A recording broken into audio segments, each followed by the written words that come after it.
여러분, 지금이 일요일 오후 4시 4분을 가리키고 있네요. 이번이 정약용의 마지막 시간이 될 것 같습니다. 이번 시간에는 잠깐만요. 이번 시간에는 이 가게, 여기를 할 차례죠. 아버지 정재원, 전모 의령남씨. 그러니까, 전번 어머니가 의령남씨라는 거죠.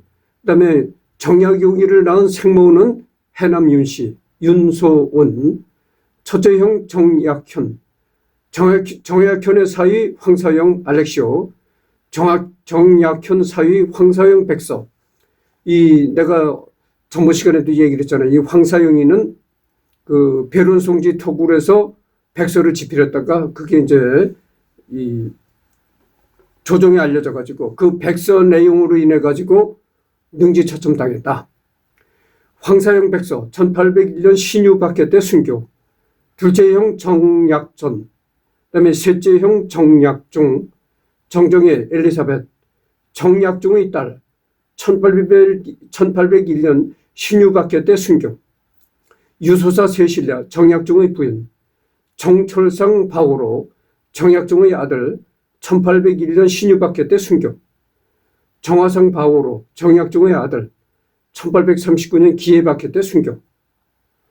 동생 정약횡, 매부 이승훈, 처남 이벽, 그 다음에 외사촌 윤지충, 조카 정하상, 조카 사이 황사영.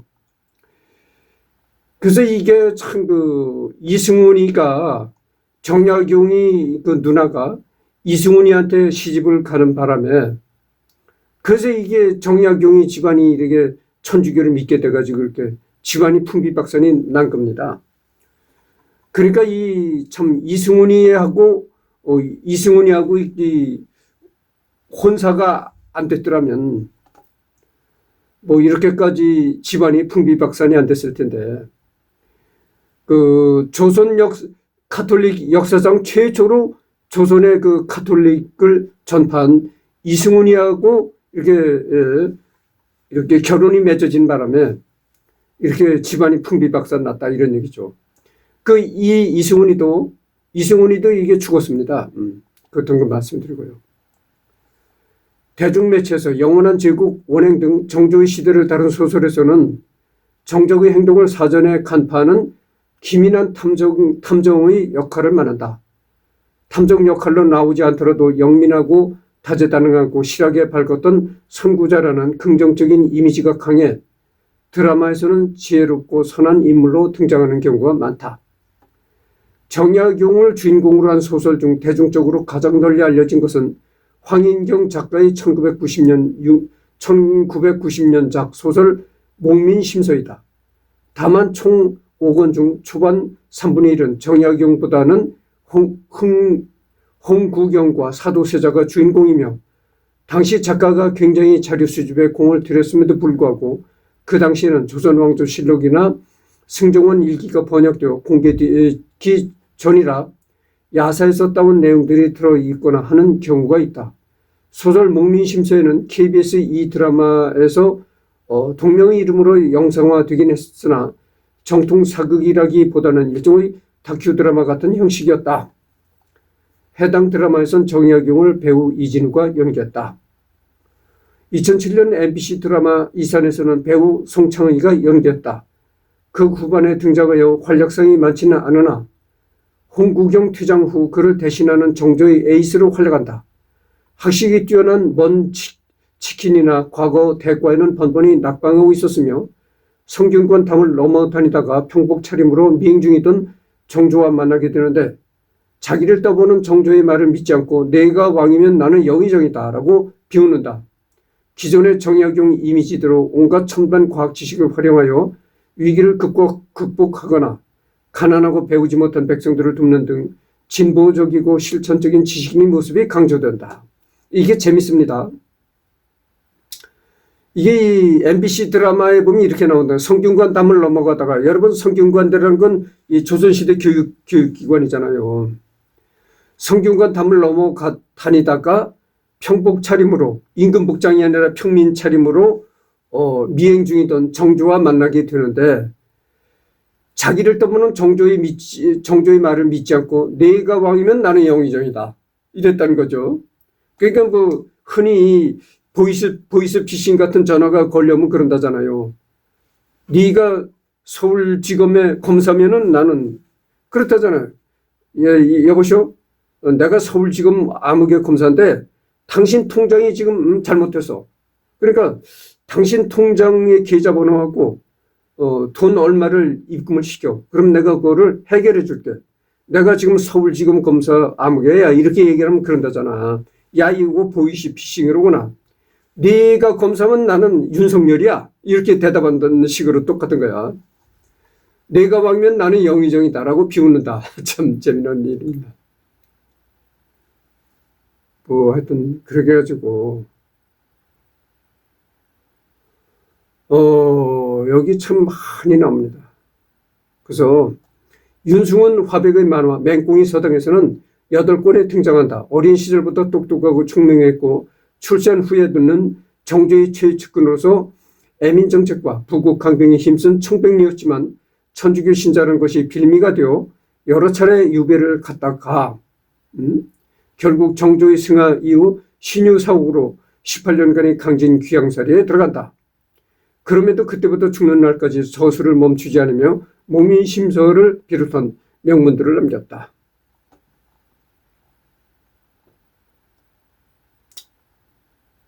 그래서 정약용 초상, 정약용 생전에 그려진 정약용의 초상으로 가장 유력히 꼽히는 진위 여부 논란이 있다. 특히나 정약용의 외모의 가장 특징적인 묘사로 천년두를 알아 오른쪽 눈썹이 세 개의 갈래로 나뉘어졌다고 알려져 있는데 보시다시피 위 초상화 모습에서는 발견되지 않는다. 다만 조선 후기 이희영이 그린 정약용의 형인 정약종의 초상화가 남아있어 이를 보고 일각에서는 진위 여부 논란이 있는 위 초상화와 분위기가 매우 비슷하다고 한다. 게다가 정약용이 오랜 귀양 생활로 얼굴이 많이 상했음을 감안하면 비슷한 예로 추사 김정희도 잦은 귀양 생활로 말년에 얼굴이 폭삭 늙고 상에 알려진 초상화와 비교해보면 완전 다른 사람 같다. 함부로 아니라 단정짓기 어려운 측면도 있다. 1973년, 1974년 고 장우성 화백이 그린 정약용 영정이 여태 표준 영정으로 쓰였는데 용모나 의상 등 시대상과 고증에 맞지 않는다고 알려져 있다. 그런데 2008년 3월부터 새롭게 정약용 영정 제작에 들어가 2009년 4월 17일 완성되었다고 한다. 초상화를 제작한 김호석 교수는 정약용의 기록을 샅샅이 뒤졌고 다산 후손인 나주 정씨 월헌 공파총회도 찾아가 참석한 약 300여 명의 후손들이 인상을 직접 관찰하고 특히 다산의 직계 후손 4명의 인상을 자세히 관찰, 그 특징을 초상화를 제작할 때 참고했다고 한다. 그러니까 뭐 이 얼굴이 이 정약용이를 직접 정약용이를 이렇게 앞에 놓고 초상화를 그린 얼굴은 아니지만 어쨌든 간에 그렇게 김호석 교수가 뭐 정약용의 후손들 찾아가 보고 후손들 얼굴 특징 뭐 이런 걸 다 종합해서 이렇게 그렸다고 하니까 어느 정도 비슷함에 다다르지 않았을까 이렇게 생각합니다.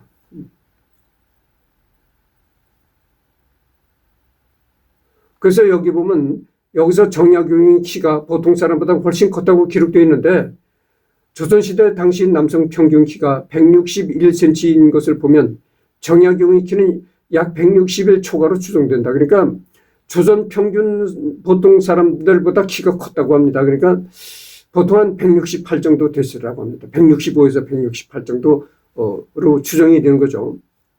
내가 전번 시간에도 얘기를 했잖아요. 이런 얘기를 하면 또 박정희 띄우기가 또 나오는 거야. 박정희 영웅 만들기가 또 나오는 거야. 이 박정희교 신자들이 또 이제 야단을 떠는 거야. 야, 박정희가 경제 발전을 시켜서 박정희 영웅이 경제 발전을 시켜서 우리가 이렇게 잘 먹고 잘 살게 돼서 요즘 사람들이 체격이 커졌다. 또 이렇게 이제 박정희 영웅 만들기에 나서는 거야. 웃기고 있네. 사람 체격이란 거는 물론 식생활도 어느 정도 영향이 있겠죠. 그러나 그게 전부가 아니다 이거죠. 내가 전번 시간에도 얘기를 했잖아요. 식생활이 전부라면은, 식생활 때문에 진짜 한국 사람들 체격이 커졌다면은 서양 사람들은 왜 과거에 작았습니까? 자, 베토벤 작았지, 모차르트 작았지, 슈베르트도 작았지. 그 외에도 지금 브람스도 크지 못했다 이런 얘기예요. 서양 사람들 예전에 그 클래식 작곡가들 있잖아요. 뭐 크질 않았어요. 서양 사람임에도 175가 넘어서 180 뭐 가까이 되고 혼출한 사람이 없었다 이런 얘기예요. 그게 왜 그런가? 슈베르트는 말이죠. 슈베르트는 155인지 그랬다 그래요. 155에서 160 사이가 슈베르트 키였다고 그럽니다. 슈베르트가 160도 넘지 못했다고 그래요. 그러니까 그러면 왜 우리 조선 사람들은 원래 가난해서 못 먹고 그래서 작았다고 생각을 할 수도 있는데 그러면 왜 예전부터 잘 살았던 서양은 왜 이렇게 키가 작았냐 이러니 서양 사람도 작았어요. 근데 우리나라 사람들 보면은 체격이 우리나라 사람들 보면은 내가 이 다음에는 이제 김영욱이 그다음에 김재규를 한다고 했잖아요. 근데 김영욱이 김재규는 그래도 이 사람들보다는 우리와 가까운 세대거든. 우리가 다 알고 있는 사람들이다 이거죠. 근데 김영욱이도 작았어요. 김영욱이도 여러분들 김영욱이가 그렇게 여러 가지 좀 이렇게 깡패 같은 짓도 하고 그랬지만 김영욱이가 키가 170이 넘지 못했습니다. 김영욱이도 165에서 168 사이 그것뿐이 안 돼요. 체격이 작았습니다. 체격이 작은데 다만 뭐냐면은 김영욱이가 이 체격은 작았지만 다부지게 보인다 그랬죠. 그래서 김영욱이 별명이 멧돼지였다고 그러죠. 그리고 김재규도 170이 넘는 키가 아니었어요. 여러분들 그 김재규가 양쪽 헌병들이 양쪽 헌병들이 그 김재규 이 팔을 끼고서는 법정으로 들어올 때 보십시오. 재판장으로 들어올 때 보십시오. 헌병들 키보다 훨씬 작잖아요. 그러니까 이 김영욱이나 김재규는 이런 사람들보다는 훨씬 지금 우리 쪽에 가까운 사람인데도 체격이 작았다. 그러니까 내가 하고 싶은 얘기는 뭐냐면은 한국 사람이 이렇게 체격이 커진 것이 아주 최근의 일입니다. 최근의 일. 내가 뭐라고 했느냐. 전번에 그랬잖아요. 그거를 연구한 의학자가 있었다 그러잖아요. 그 의학자가 이제 뭐라고 연구를 했냐면은 연구를 했는데 그 학자가 연구한 게 그 정식적으로 이 학문으로 인정받은 그런 이론이 아니고 어디까지는 가설로 이제 이렇게 발표된 이론인데 뭐냐면은 학문적으로 인정을 받으려면은 그거를 여러 차례 그 이론들을 검증하는 그 검증이 작용돼야 되는 거예요.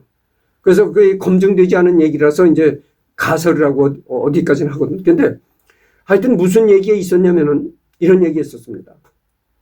인류가 페니실린을 사용하고서부터 체격이 점차적으로 커지기 시작했다는 거예요. 그런데 예전에는 페니실린도 그렇게 많이 사용을 안 했습니다. 페니실린이 발견이랄지 돼가지고 나왔을 때 페니실린 값이 비쌀 것 같다는 얘기였어요. 함부로 페니실린을 함부로 맞는다는 게 있을 수가 없다고. 그러나 이게 세월이 점차 흘러가면서 약값이 떨어지고 대중화가 된 거죠. 그래서 옛날 사람들이 왜 작은가 이걸 연구했던 학자가 뭐라고 했냐면은 인류가 페니실린을 사용하고서 체격이 커졌다 이런 이제 논리를 얘기를 했는데 페니실린 사용도가 그러니까 페니실린 사용량이 많아질수록 사람 체격이 커졌다 이런 얘기죠.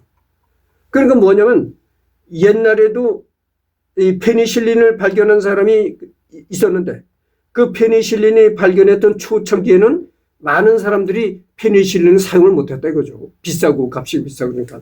그렇지만 이게 페니실린이 대량 생산이 되는 시기에 접어들면서 페니실린이 엄청나게 대량 생산이 되고 하니까 값이 엄청나게 싸졌는데 그래도 이 페니실린 초창기에는 페니실린을 맞는 사람이 하여튼 초창기였다 그거죠. 이게 현대에 올수록 페니실린 사용도가 도가 엄청나게 많아졌다는 겁니다. 그래서 우리 시대와 가까워질수록, 현대와 가까워질수록 페니실린 사용도가 엄청나게 많아진 겁니다. 어디 상처가 나도 페니실린 주사 딱 놔줘. 응? 그렇잖아요. 여러분들 페니실린 항생제가 얼마나 지금 남용이 됩니까? 어디 이가 아파? 이가 아파도 페니실린 쭉 주사 하나 놔줘. 페니실린이라는 건 우리 몸이 골마 터지지 않게, 어디 염증이 생겨도 골마 터지지 않게 상처를 아물게 하는 그런 기능이 있다, 그죠? 그래서 이 인류가 페니실린 사용도가 늘어가는 현대에 올수록 점차적으로 체격이 커졌다는 거예요. 그런 그 논리를 발표한 사람이 있어요. 내가 클래식 음악 그 매니아라고 했잖아요. 내가 클래식 음악 매니아가 돼가지고 내 클래식 작곡가들을 많이 연구를 했습니다. 나름대로. 내가 뭐 학자는 아니지만. 예? 바흐, 그다음에 핸델, 모차르트, 베토벤, 하이든. 예? 요즘 뭐 현대 음악가들은 빼놓고 그 사람들이 키가 그렇게 뭐 180 훨씬 넘고 이랬나요? 지금 서양 사람들, 큰 사람들은요, 보통 키가 서양 사람들은 한 180 됩니다. 여러분들 네덜란드인이 세계에서 가장 큰 신장을 가진 게 네덜란드인이라고 하잖아요. 네덜란드 유럽에 있잖아요. 네덜란드 남자의 평균 키가 185라는 거예요. 어? 그러니까 네덜란드 사람으로서 키가 크다면 190 정도가 된다는 얘기예요. 평균 키가 185라니까 어떻게 되겠어요? 네덜란드 사람이 얼마나 크다는 걸 알 수가 있잖아요. 그런데 그거는 요즘의 일이고 다 작았다. 바흐, 핸델, 베토벤, 모차르트, 슈베르트 얘기는 내가 슈베르트 얘기를 했잖아요. 슈베르트는 더 작았어. 요즘 말로 하면 슈베르트는 정말 땅딸보야. 슈베르트 키가 지금 추정하는 게 155에서 160으로 추정합니다. 슈베르트가. 그 작았어요. 그래서 하여튼 그렇다는 걸 말씀드리고요. 그래서 내가 다음에는 이렇게 정약용이를 하니까 정약용이 누나가 이승훈이한테 시집을 갔으니까 다음에는 틀림없이 내 이승훈이를 하리라. 이렇게 마음 먹었거든. 근데 마음을 바꿔가지고 박정희 시대에 중앙정보부장을 했던 김재규하고 하여튼 그거를 여러 사람 이후라기도 잠깐 얘기를 하려고 합니다. 김영욱이 이렇게 얘기를 하려고 하는데 정말 앞으로는 김영욱이 김재규 얘기를 할 때 정말 흥미진진한 얘기가 나옵니다. 많이 나옵니다. 근데 그걸 내가 그 얘기를 내가 먼저 할 때 하고 싶은 얘기였는데 김영욱이 김재규를 보면 박정희가 보인다. 이렇게 말할 수가 있어요. 뭐냐면 옛부터 내려오는 얘기가 있는데 뭐냐면 신하를 보면 임금을 짐작할 수가 있다. 이런 얘기죠. 신하가 정말 인격이 훌륭한 신하들이 포진을 했다면 임금도 훌륭한 인격을 가진 사람이다. 그런데 이 신하들이 개떡 같은 놈들, 참 불량배 같은 놈들이 있다 하면은 대통령도 그와 비슷한 인간 레벨뿐이 안 된다. 이렇게 할 수가 있습니다. 내가 세 사람을 얘기할게요. 이후락, 그 다음에 김영욱이, 김재규. 이 세 사람들이 아까도 내가 키 얘기를 했잖아요. 이후락, 김재규, 김영욱이가 다 키가 작았던 사람이에요. 크지를 못했다고. 근데 내가 이후락이는 어떤 성격이 있냐면 내가 이후락이 보고 느낀 게 이후락이는 정말 저게 간신배적인 기질이 있구나. 그렇게 느꼈어요. 이후락이는 그렇다고. 앞으로 내가 얘기를 전개해 갈 때 내 얘기를 들어보면 이후락이 이런 놈이 이게 간신배로구나 아실 것입니다. 응? 그러고 그 다음에 이게 김영욱이 별명이 멧돼지라는 거예요. 멧돼지.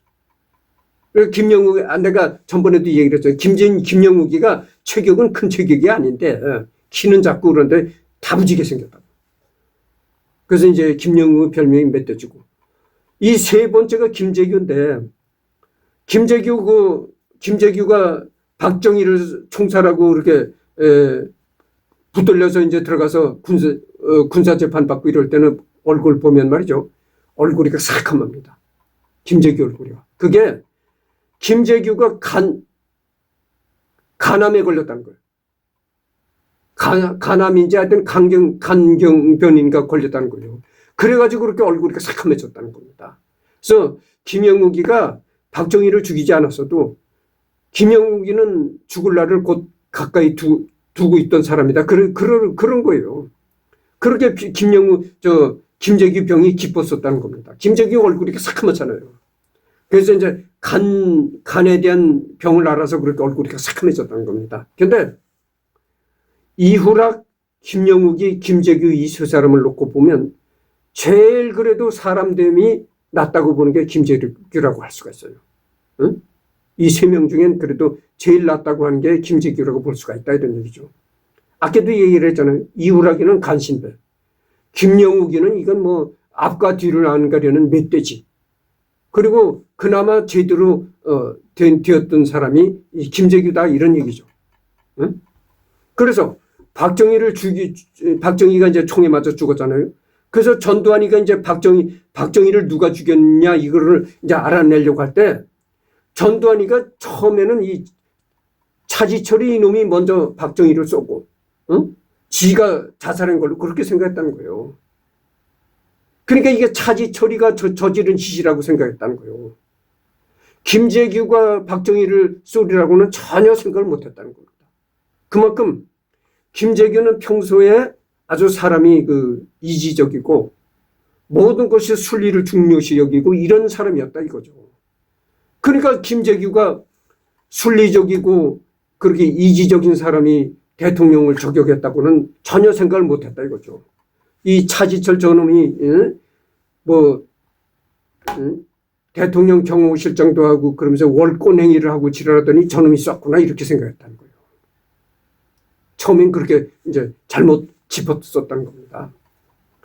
왜냐하면 이 김재규라는 사람이 처음부터 이 김재규 중앙정보부장 할 때서부터 워낙 사람이 이 순리적이고 뭐 김재규처럼 차지철이처럼 이렇게 월권행위를 하고 그런 사람이 아니라서 그래서 김재규가 박정희를 쏘리라고는 전혀 생각지 못했다는 거죠.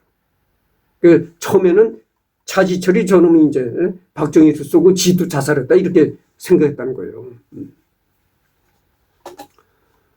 그래서 보면 말이죠. 이 세 사람을 이렇게 훑어보면요. 박정희가 보일 수밖에 없는 겁니다. 박정희가 이 세 사람을 앞에 내세우고 통치를 해나갔다 이거죠. 그런데 내가 얘기를 했잖아요. 이 세 사람 중에 제일 인간적으로 제일 그래도 낫다고 생각하는 게 김재규였다 이런 얘기죠. 이거 김영욱이는 이거는 정말 이거는 망난이야. 망난인데 망난이로 놀았는데 김영욱이가 그나마 이제 미국으로 망명할 땐 그나마 야 내가 지난번에 참 망나니로 굴었구나 회개를 했어요. 회개를 어느 정도 회개를 하고 가긴 갔는데 거기 가서도 또 망나니 짓을 한 거야. 그러니까 하여튼 다음을 기대해 주시기 바랍니다. 그래서 내가 왜 이거를 이 박정희 시대 중앙정보부장을 지냈던 사람을 우선적으로 내가 하리라고 마음먹었냐면은 홍준표가 대구 동대구역 앞에다가 박정희 동상을 또 세웠어요. 박정희 바람이 지금 굉장히 일어납니다. 저기 뭐 어디에도 또 이 박정희 동상이 세워졌어요. 그리고 어느 절에 가면 이 스님이 박정희하고 이 유경수 여사를 이렇게 걸어놓고 맨날 거기다 제사를 지내는 거야. 야, 이게 내가 그래서 그런 걸 보고 느끼는 게 스님이라면 권력자도 아니고, 아무 권력도 없고 그런 사람이잖아요. 종교인이잖아. 근데 스님도 어떤 무슨 이유 때문인지 그렇게 박정희를 영웅시하고 초상화를 걸어놓고 박정희 사진과 유경수 여사 초상화를 걸어놓고 매일 거기다 치성을 드는 거야.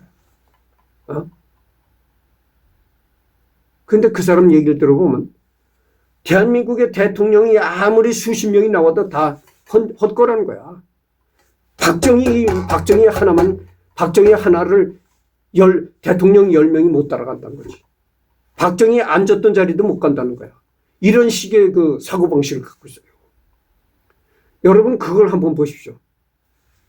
북한의 김정희가 북한 주민들을 이해를 할 수가 있는 거예요. 생각해 보세요. 북한 주민들이 뭐 민주정치를 받아본 적이 있습니까? 없어요. 그러니까 북한 주민들은 민주정치를 받아본 그 경험이 없다니까. 그러니까 일제치하에 있을 때, 일제치하에 있다가 제국주의 그 통치를 받다가 해방이 되고 나서 바로 소련군이 진주해서 공산당 김일성 정권이 들어섰기 때문에 이걸 민주정치를 받아보지 못했다고. 그러니까 그렇게 민주정치를 받아보지 못한 이 북한 주민들이 세뇌가 되는 게 얼마나 쉬웠겠어요. 김일성이가 이 북한 주민들을 세뇌시키는 게 얼마나 쉬웠겠느냐. 아니, 대한민국 같은 이렇게 민주사회에서도 그렇게 무슨 누구한테 세뇌가 됐는지 이렇게 절간에 박정희와 유경수 여사를 걸어놓고 매일 그거다 치성을 들이고 똑똑똑똑 목탁을 두드리고 있는데, 도대체 난 그게 이상해요. 그 사람을 누가 세뇌를 시켰길래 저러는가? 그렇잖아요. 그런 걸 보십시오. 북한 주민들이 김일성이가 한테 세뇌당하는 게 어떻게 보면 너무나 당연한 겁니다. 아니, 자유민주국가 대한민국에서도 이렇게 박정희를 신처럼 모시고 그러는데, 아니, 대한민국 대통령이 10명이든 20명이든 다 필요 없다는 거야. 박정희 하나만 못하다는 거야. 정말 그렇습니까? 박정희라는 인간은요, 내가 그래서 앞으로 김영욱이, 첫 번째로 이제 김영욱이를 할 겁니다. 김형욱이를 하면서 얼마나 김영욱이가 정말 망나니 같은 인간이고 막 놀아먹고 이지랄 했는가. 내가 그랬죠. 신하를 보면 최고 권력자로 짐작할 수 있다. 아니, 그렇게 망나니 짓을 하는 거를 중앙정보부장이라고 딱 앉혀놓고 그게 망나니 짓을 하는 걸 눈 감아줬다 이거야. 그걸 눈 감아주느냐 이거야. 첫 번에 사람을 잘못 알아보고 중앙정보부장을 시켰는데 이놈이 망나니로 놀아? 그러면 부르는 거야. 대통령이. 여보시오, 김영욱이, 자네가 지금 그렇게 중앙정보부장을 망나니 짓을 하라고 내가 중앙정보부장을 시킨 거 아니잖아. 응? 앞으로 정말 행동에 주의를 하지 않으면 내가 가만두지 않겠어. 이렇게 훈계라도 한번 했었더라면 모르는데 그냥 내버려둔 거야. 아, 저게 좋구나. 이 입이 이렇게 벌어져가지고. 망나니 짓을 하든 뭘 하든 어쨌든 간에 박정희한테 충성을 한다고지. 그러니까 박정희도 이게 쌤쌤이 되는 거야. 김영욱이하고.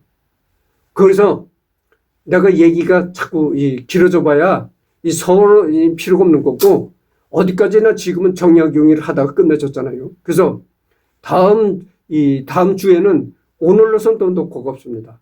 이 녹화도요, 일요일 날 녹화도 계속하게 되면 지치게 됐어요. 그래서 다음 주 주말에는 내가 박정희 시대에 중앙정보장을 했던 김형욱이에 관해서 얘기를 하도록 하겠습니다. 많이 기대해 주세요. 아주 정말 흥미진진한 얘기가 나옵니다. 예? 그런 걸 알게 되면은 박정희라는 인간이 과연 그렇게 절간에다 크게 초상을 거려고 맨날 그렇게 절을 해야 될 그런 게 인간인가 다시 한번 알게 될 겁니다. 그리고 대한민국 대통령이 20명, 30명이라도 박정희 하나만 못해? 그런 어처구니 없는 말을 하지 않게 될 것입니다. 하여튼 다음 주말을 기대해 주십시오. 정말로 흥미진진한 얘기. 아, 박정희가 이런 수준의 놈이었구나. 다시 알게 될 겁니다.